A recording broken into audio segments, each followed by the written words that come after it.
What happens when a country discovers that survival requires betraying its most dangerous ally?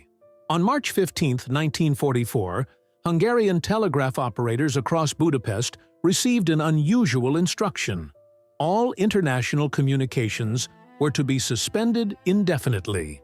Within hours, German Wehrmacht vehicles would roll through the same streets where Hungarian independence had been celebrated just 24 hours earlier. The timing was not coincidental.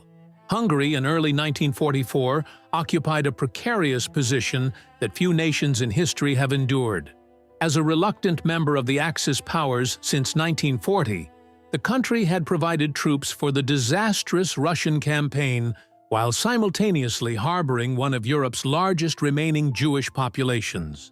Admiral Miklos Horthy, the nation's regent, faced an impossible mathematical equation.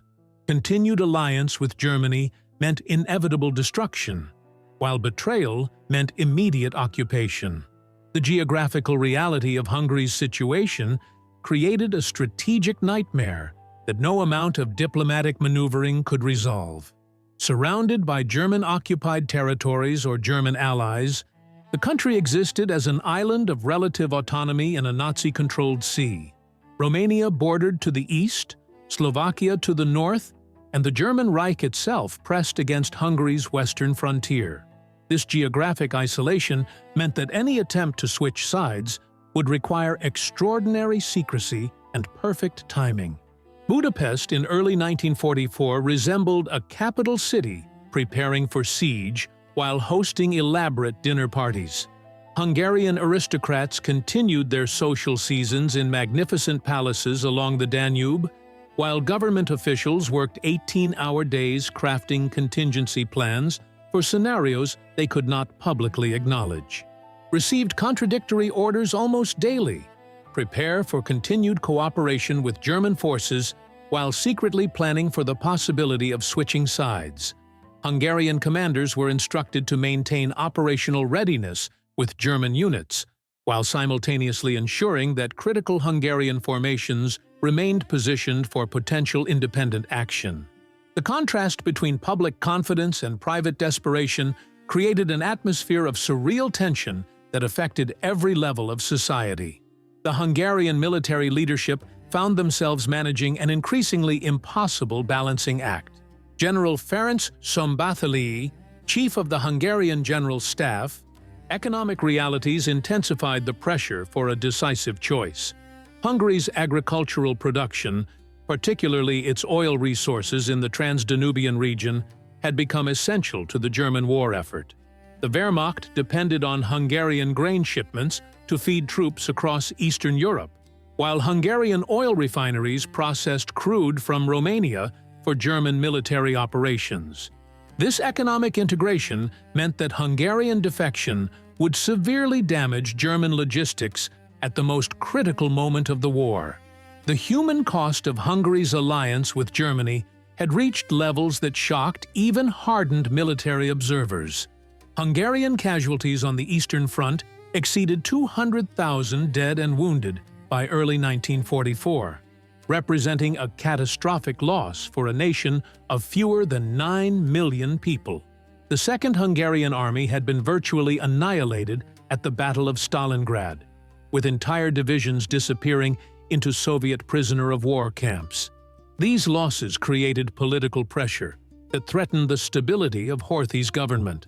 Intelligence reports reaching Hungarian leadership painted an increasingly grim picture of Germany's military prospects.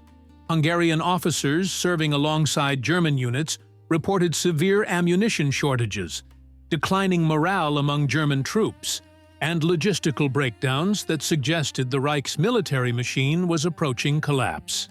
Soviet advances in Ukraine and Poland meant that the Red Army was approaching Hungary's eastern borders, creating the possibility of liberation or occupation depending on Hungary's political alignment.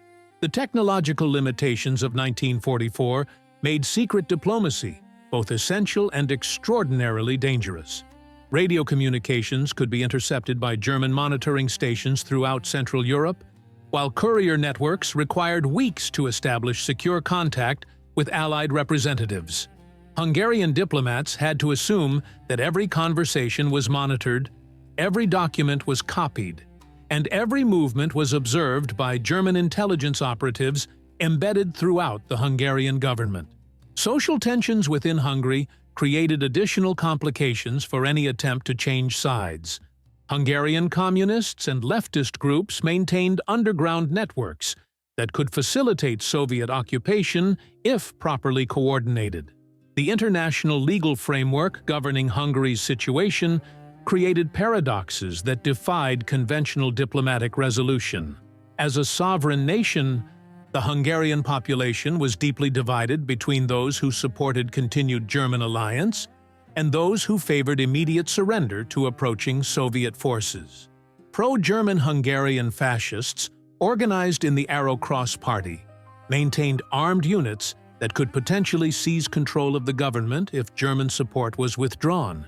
Conversely, Hungary theoretically possessed the right to withdraw from its alliance with Germany and negotiate separate peace terms with the Allies. However, practical German control over Hungarian transportation, communications, and military supply lines meant that theoretical sovereignty bore no relationship to actual political autonomy. Military planning for Hungarian independence required solutions to problems that had never been attempted in modern warfare. Hungarian forces would need to simultaneously resist German attempts to maintain control while coordinating with advancing Allied forces to prevent complete occupation by the Soviet Union. This required precise timing, secure communications, and military capabilities that Hungary simply did not possess independently. The practical problem facing Hungarian leadership was not whether to negotiate with the Allies, but how to do so without triggering immediate German retaliation. By February 1944, German intelligence operatives had detected unusual patterns in Hungarian diplomatic activity that suggested secret negotiations were already underway. The challenge became conducting talks that were secret enough to avoid detection while substantial enough to produce meaningful results. Hungarian Foreign Minister Jano Gici discovered the scope of German surveillance when his private secretary reported that filing cabinets in the Foreign Ministry had been searched during weekend hours when the building should have been empty. Document seals had been carefully replaced, but subtle differences in paper arrangement revealed systematic examination of classified materials. This discovery meant that traditional diplomatic channels were completely compromised, and that any serious negotiation would require improvised communication methods. The logistical requirements for secret diplomacy created problems that tested the limits of Hungarian creativity.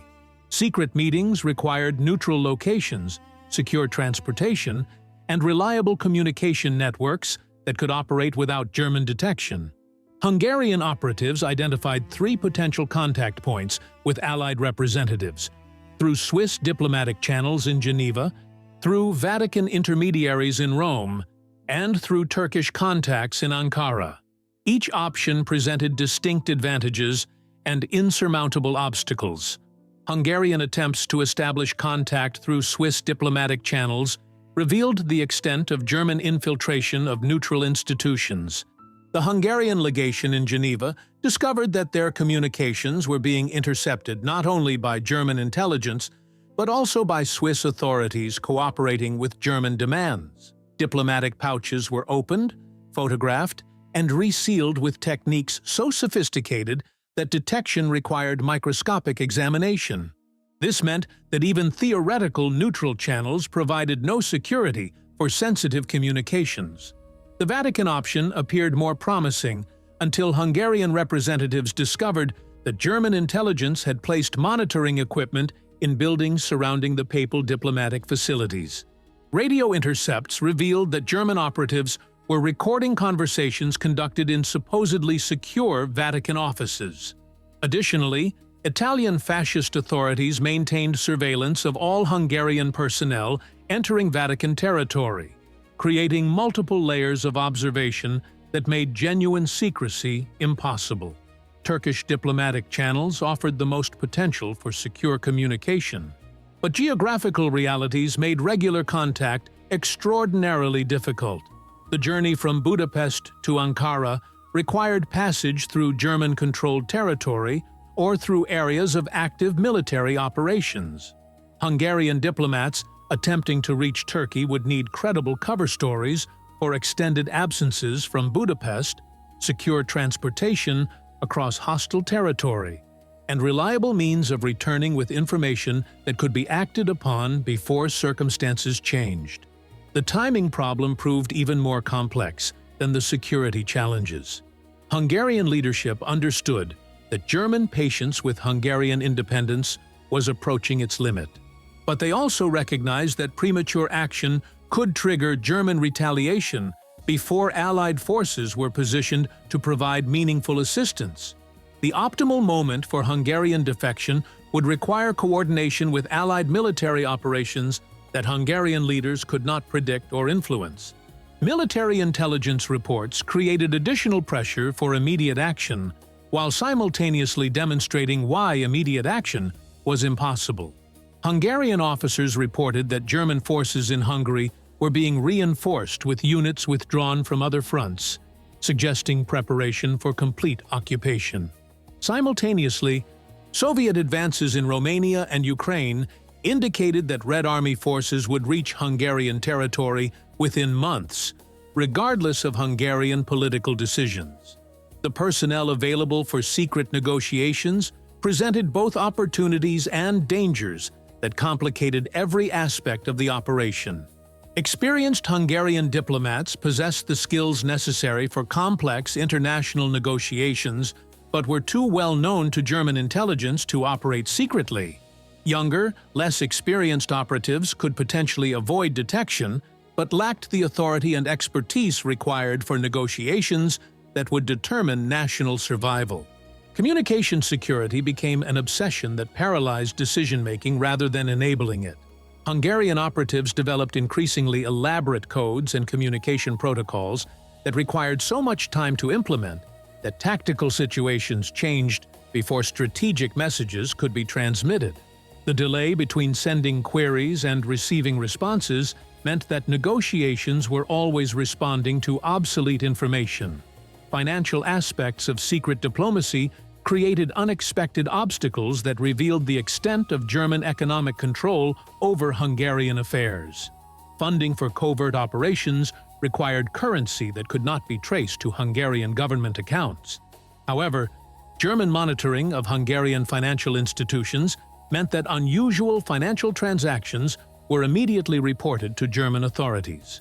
This created a situation where the resources necessary for secret negotiations could not be obtained without revealing the existence of the negotiations. The psychological pressure on Hungarian officials involved in secret negotiations created security risks that threatened the entire operation. Officials aware of the secret contacts exhibited behavioral changes that German intelligence operatives were trained to detect. Increased anxiety, altered social patterns, and modified work routines provided indicators that experienced counterintelligence personnel could interpret as evidence of covert activity. The person who would ultimately determine Hungary's fate was not a high-ranking official or military commander, but a middle-aged stenographer named József Kristófi, who worked in the Budapest office of the German diplomatic mission. Kristófi possessed a skill that made him indispensable to German operations, while simultaneously making him invisible to German security procedures. He could transcribe Hungarian conversations in real time, while simultaneously translating them into German with complete accuracy. Kristófi's position required him to be present during meetings between German officials and Hungarian government representatives, but his role was considered so purely clerical that security protocols treated him as furniture rather than personnel. German counterintelligence operatives thoroughly investigated interpreters and liaisons who participated in sensitive meetings, but stenographers were assumed to be too focused on technical accuracy to comprehend strategic implications. The technical demands of Kristófi's work required him to develop an extraordinary memory for detail and an ability to recognize patterns in information that others would miss. After transcribing hundreds of meetings between German and Hungarian officials, he had accumulated knowledge of German intelligence operations in Hungary that exceeded the understanding of many German operatives. His position allowed him to observe discrepancies between what German officials reported to Berlin and what they actually knew about Hungarian activities. Christoffy's personal background created motivations for resistance that German security screening had failed to detect. His younger brother had been killed serving with Hungarian forces on the Eastern Front, while his eldest son was facing conscription into Hungarian units being prepared for deployment against advancing Soviet forces. These family connections created emotional investments in Hungarian independence that transcended abstract political loyalties.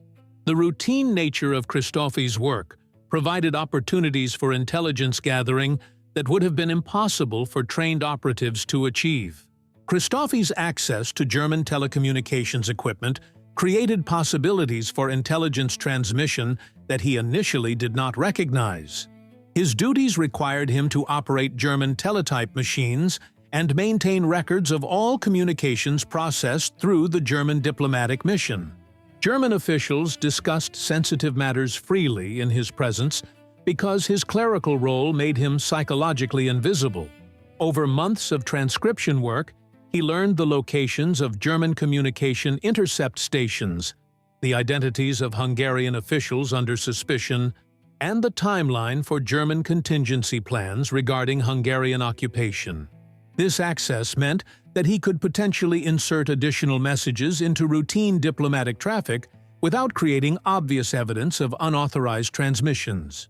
The development of Christoffy's resistance activities began with small acts of bureaucratic sabotage that escalated gradually into systematic intelligence collection. Initially, he would introduce minor transcription errors that would delay German response to Hungarian initiatives. These errors appeared to be simple mistakes, but they consistently favored Hungarian interests by providing additional time for Hungarian decision-making. Recognition of Christoffy's potential value to Hungarian resistance efforts came through accidental contact with Dr. István Bethlen. The recruitment of Christoffy required extraordinary discretion because his value depended entirely on maintaining his position within the German diplomatic mission. Contact had to be established through methods that would not attract German attention. Information had to be transmitted through channels that could not be traced back to him. A former Hungarian prime minister who maintained informal connections with opposition groups. Bethlen encountered Christoffy at a Budapest coffee house and recognized him as the stenographer from several high-level meetings. Casual conversation revealed that Christoffy possessed detailed knowledge of German intelligence operations and strong motivations for supporting Hungarian independence. And his activities had to remain within bounds that would not trigger German security investigations. The intelligence that Christoffy could provide included not only information about German plans for Hungary, but also details about German knowledge of Hungarian secret negotiations with the Allies. His transcription work included summaries of intercepted Hungarian communications, reports from German agents within Hungarian government agencies, and assessments of Hungarian military capabilities that could be turned against German forces. The risks facing Christoffy were catastrophic if his activities were discovered. German security procedures for dealing with intelligence breaches included not only execution of the primary operative, but also interrogation and potential execution of family members. The decision to work with Hungarian resistance groups required him to accept the possibility that his wife and children would pay the ultimate price for his activities. The technical skills that made Christoffy valuable also created opportunities for him to assess the reliability of his own security situation. His access to German counterintelligence communications allowed him to monitor whether his activities had been detected. This self-monitoring capability provided a margin of safety that most resistance operatives could not achieve. The moment that transformed speculation into crisis occurred at 2:17 a.m. on March 12, 1944, when Josef Christoffy witnessed German Ambassador Edmund Wiesenmayer receive a coded telegram that contained a single word: Margaret. Christophy's months of transcription work had familiarized him with German military code names, and he recognized Margaret as the operational designation for the complete German occupation of Hungary. The telegram included specific instructions for German diplomatic personnel to secure all classified materials and prepare for the arrival of Wehrmacht forces within 72 hours. Wiesenmeier immediately began implementing procedures that Christophy had seen outlined in contingency documents: communication blackouts, restriction of Hungarian official movements, and coordination with German military units already positioned throughout Hungary. The warning period would be measured in hours, not days. The challenge of transmitting this intelligence to Hungarian authorities without revealing its source required immediate improvisation of communication methods that had never been tested. Christophy could not use official German communication equipment without creating records that would eventually be investigated. Christophy realized that his unique position had provided him with advanced knowledge of an event that would determine the survival or destruction of Hungarian independence. The information in his possession was time-sensitive. German forces would begin occupation operations before Hungarian leadership could implement defensive measures or complete negotiations with Allied representatives. He could not leave his post without arousing suspicion, and he could not rely on intermediaries who might be under German surveillance. The solution came through exploitation of Budapest's civilian telephone network, which remained under Hungarian control despite German monitoring efforts. Christophy used his knowledge of German intercept procedures to identify telephone lines that were not under active surveillance during specific hours of the night. At 3:45 a.m. on March 12th, he placed a call to Dr. Bethlen using a payphone in the German diplomatic building and transmitted a coded message that contained essential details about the impending occupation. The receipt of Christophy's warning created immediate chaos within Hungarian resistance circles because the information contradicted intelligence that Hungarian officials had received through their own sources. Hungarian military intelligence had detected German troop movements, but had interpreted them as routine rotations rather than preparation for occupation. The contradiction forced Hungarian leadership to choose between competing assessments of German intentions with national survival hanging in the balance. Dr. Bethlen's transmission of Christophy's intelligence to Admiral Horthy occurred at 6:30 a.m. on March 12th, giving Hungarian leadership less than 60 hours to respond to the impending German action. The warning included specific details about German objectives, timeline, and the identity of Hungarian officials targeted for arrest.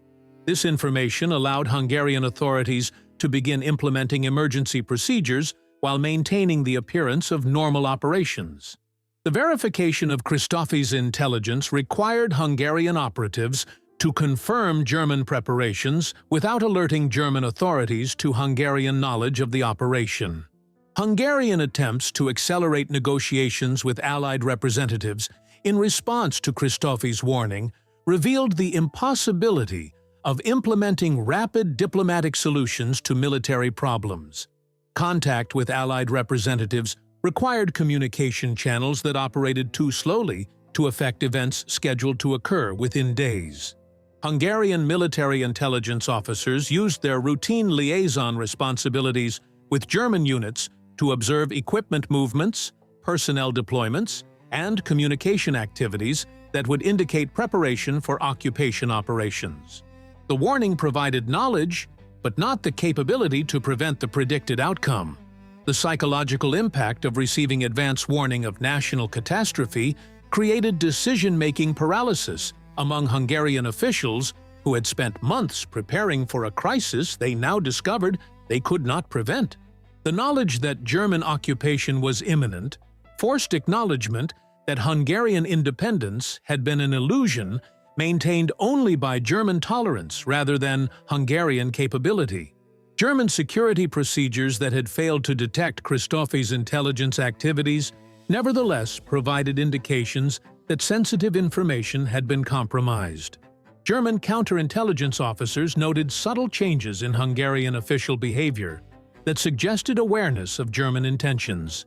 These observations led to acceleration of the occupation timeline and implementation of additional security measures. The final confirmation of Christoffy's intelligence came through Hungarian observation of German radio traffic patterns that indicated coordination with Wehrmacht units throughout Central Europe. The volume and urgency of German military communications confirmed that a major operation was scheduled to commence within hours. This verification left no doubt about the accuracy of the warning, but also confirmed that prevention was impossible. Operation Margaret commenced at dawn on March 19, 1944, exactly as Christoffy's intelligence had predicted. German forces crossed Hungarian borders simultaneously from Austria, Slovakia, and Croatia, while airborne units seized control of key airfields around Budapest. Hungarian military units received contradictory orders. Some commanders were instructed to resist German occupation, while others were told to cooperate with Wehrmacht forces to avoid civilian casualties. The confusion resulted from Admiral Horthy's decision to avoid complete military confrontation while simultaneously preserving the possibility of future Hungarian autonomy. The speed and coordination of the operation demonstrated that German planning had been underway for months, with contingencies developed for every aspect of Hungarian resistance.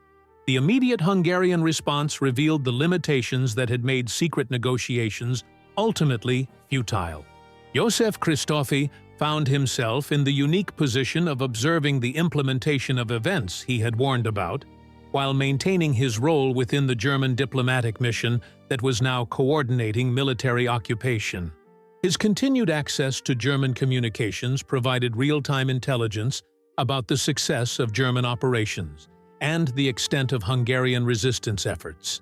German efficiency in implementing occupation procedures exceeded even their own planning estimates. Budapest fell under complete German control within 8 hours, with key government buildings, communication centers, and transportation hubs secured by Wehrmacht forces before Hungarian officials could implement meaningful defensive measures. The precision of German operations indicated that they possessed detailed intelligence about Hungarian defensive capabilities and government contingency plans. The human cost of the occupation became apparent as German forces implemented arrest lists that included Hungarian officials who had been involved in secret negotiations with Allied representatives. Dr. István Bethlen was arrested at his residence before noon on March 19th, along with dozens of other Hungarian officials whose involvement in resistance activities had been detected through German intelligence operations. Hungarian attempts to maintain governmental functions under German occupation created bureaucratic paradoxes that affected every aspect of national administration.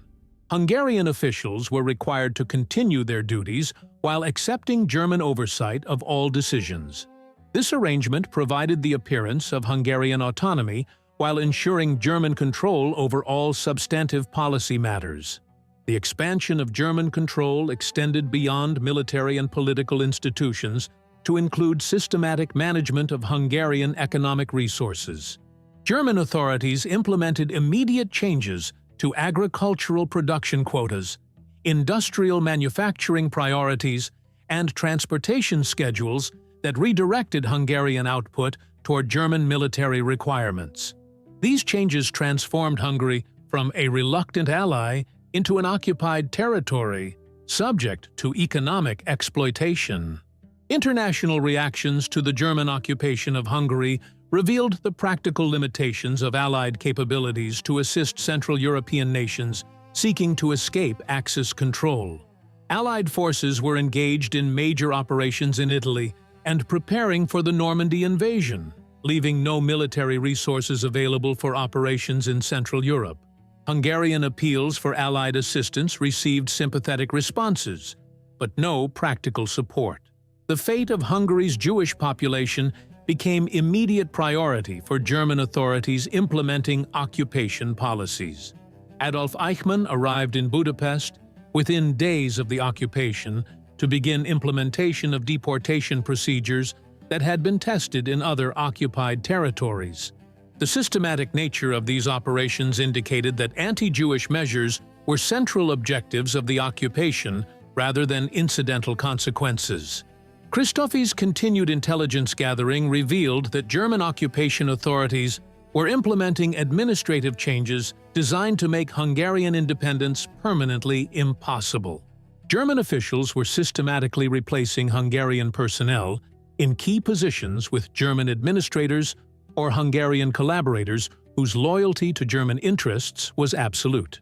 The resistance networks that had developed around secret negotiations with Allied representatives were systematically dismantled through German security operations that demonstrated comprehensive knowledge of Hungarian covert activities. The speed with which German authorities identified and arrested resistance participants indicated that German intelligence penetration of Hungarian activities had been far more extensive than Hungarian officials had suspected. The psychological impact of occupation created social dynamics that transformed Hungarian society within weeks. The technical aspects of maintaining German control over Hungarian territory required resources that strained German military capabilities at a critical point in the war. Wehrmacht units deployed to Hungary were withdrawn from other fronts where they were desperately needed, while administrative personnel required for occupation duties were diverted from operations in Western Europe and Russia. Hungarian citizens who had maintained hopes for eventual Allied liberation were forced to confront the reality that liberation would require military defeat of German forces rather than diplomatic solutions. This recognition led to fundamental changes in resistance activities, collaboration patterns, and survival strategies. The German occupation of Hungary represented the culmination of a process that revealed fundamental truths about alliance relationships during total war. The speed with which Germany transformed Hungary from ally to occupied territory demonstrated that sovereignty among smaller nations existed only as long as major powers found it convenient. Hungarian attempts to negotiate independent foreign policy had been monitored, analyzed, and ultimately prevented through military action that took less than 24 hours to implement.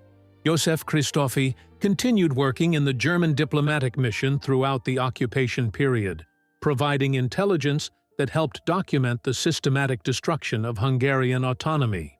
But by allowing Hungarian officials to understand the futility of their situation and prepare for the consequences, his warning had confirmed what strategic analysis should have revealed: that Hungary's geographic position and military weakness made independent action impossible regardless of political will or diplomatic skill. His position allowed him to observe the bureaucratic machinery of occupation, the administrative techniques used to eliminate national independence, and the efficiency with which modern states could be absorbed into larger political entities against their will. The intelligence that Christoffy had provided about Operation Margaret served its purpose not by preventing German occupation. The broader implications of Hungary's experience extended beyond the specific circumstances of 1944 to illuminate patterns that would reshape European politics for decades. Small nations caught between major powers during periods of military conflict faced choices between accommodation and annihilation, with true independence existing only in the interval between these extremes.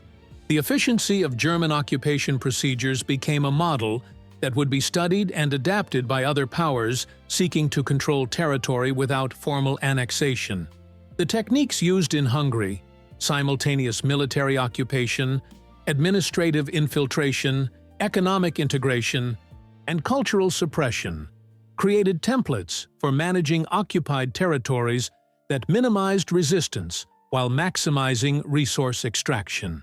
The ultimate fate of the individuals involved in Hungarian resistance efforts illustrated the personal costs of attempting to change the course of major historical events. Dr. Bethlen died in German custody before the war's end, while Christoffy survived the occupation by maintaining his cover within the German administration. Their different outcomes reflected the random nature of survival during periods of systematic political violence. The historical record of Hungarian attempts to negotiate with Allied representatives became evidence in post-war assessments of responsibility for Central European political outcomes. Hungarian claims that they had attempted to join the Allied cause were weighed against the practical reality that Hungarian resources continued supporting German military operations until Soviet forces occupied the territory. The speed of social transformation under German occupation demonstrated how quickly established institutions could be dismantled when political will was supported by sufficient military force.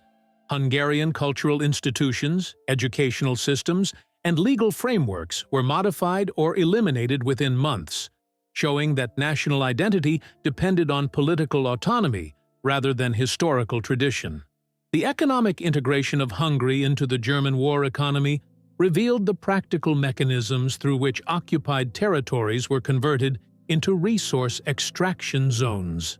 The systematic redirection of Hungarian agricultural and industrial output toward German military requirements created economic dependencies that would have persisted even if political independence had been restored.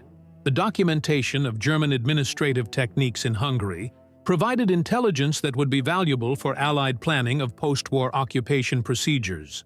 The German model demonstrated both the effectiveness of comprehensive administrative control and the resource requirements necessary to maintain such control over hostile populations. The legacy of Hungary's failed attempt to negotiate separate peace terms with the Allies became part of the broader historical record of small nations attempting to navigate between competing major powers during periods of global conflict. The Hungarian experience demonstrated that timing, geography, and military capability were more decisive factors than diplomatic skill or political will in determining national survival. The individual stories of people like Christophe, who risked everything to provide intelligence that could not prevent catastrophe, became part of the hidden history of resistance activities that shaped major events without determining their outcomes. Their actions provided moral testimony rather than strategic influence, documenting the human cost of decisions made by political leaders who possessed inadequate understanding of their actual capabilities and constraints. The lessons embedded in Hungary's experience in 1944 transcended the specific historical circumstances to illuminate fundamental principles about power relationships, alliance dynamics, and the limitations of diplomatic solutions to military problems. The Hungarian tragedy demonstrated that national independence required not only political will and diplomatic skill, but also geographic advantages and military capabilities that could not be improvised during periods of crisis. Make sure to subscribe to our channel and let us know in the comments what city you're listening from. We'd love to hear from viewers around the world who are interested in these untold stories of wartime courage and political complexity.